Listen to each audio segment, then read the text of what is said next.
ఒప్పుకొని చెప్పేది ఖర్చు పెట్టలేదు పైసలు చెప్పేదా ఓట్ల పైసలు కూడా అవసరం లేదు. మేము ఎందుకు బదిలాడతానో అర్థం చేసుకో. నీ కొడుకు కొరకే కొడుకు నెల నుంచి బదులాడతాను. నీ కొడుకు బదిలాడింది వేరు.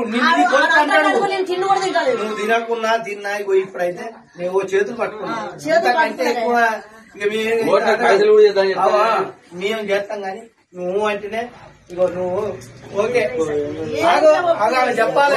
ఇంతమంది చెప్పాలి అంతే. తప్పుల విషయం మేము మనిషి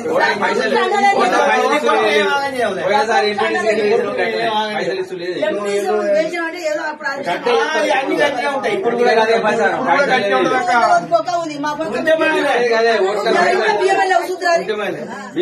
ప్రచారం చేస్తాం మేము. అందరు పైసలు గదే ప్రచారం చేస్తాం. మరి మీకేం లేకపోతే మేము ఉన్నామమ్మా.